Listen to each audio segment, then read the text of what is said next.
শোণিতপুৰৰ চাৰিদুৱাৰৰ মৰিখুটিৰ পৰা এগৰাকী বিবাহিতা মহিলা সন্ধানহীন। শোণিতপুৰৰ চাৰিদুৱাৰ থানাৰ অন্তৰ্গত মৰিখুটিৰ পৰা উৰ্বশী মালা নামৰ এগৰাকী বিবাহিতা মহিলা নিৰুদ্দেশ হৈ থকা ঘটনাই সমগ্ৰ অঞ্চলজুৰি চাঞ্চল্যৰ সৃষ্টি কৰিছে। আজি এমাহ ধৰি নিৰুদ্দেশ হৈ আছে বিবাহিতা মহিলাগৰাকী।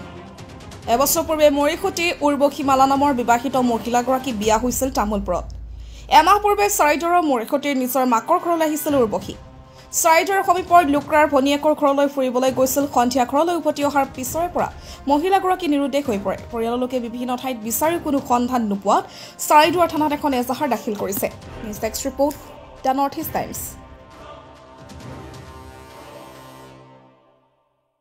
কি নাম আপোনাৰ ছোৱালীজনী? উৰ্বশী মালা। কেতিয়াবা নোহোৱা হৈ আছে? আজি একমাহ দুদিন হ'ল। ক'ত গৈছিলে, কেনেকে হেৰি হ'ল? ভনীয়েকৰ ঘৰলৈ যাওঁ বুলি ক'লে মোক, আমাৰ ভনীৰ ঘৰলৈ যাওঁ ক'লে। দাদা যা ক'লো।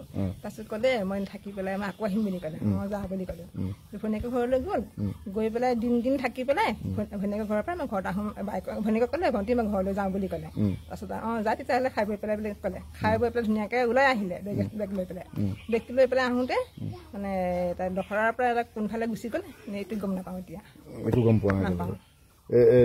জোৱাই ঘৰত খবৰ লৈছিলে? খবৰ লৈছে, জোৱাইটো খবৰ লৈ আছে। তাতো নাই? নাই নাই। আৰু ঘৰত কিবা কাজিয়া নাই নাই নাই।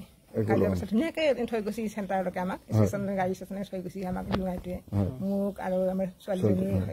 একো মানে তাতে হেৰি নাই, কাজিয়া পাছত কিন্তু ভিতৰীয়া কি আছে নাজানো। কিন্তু কিন্তু মানে মই দেখাততো কাজিয়া পাছত লগা নাই, এতিয়ালৈকে পোৱা নাই।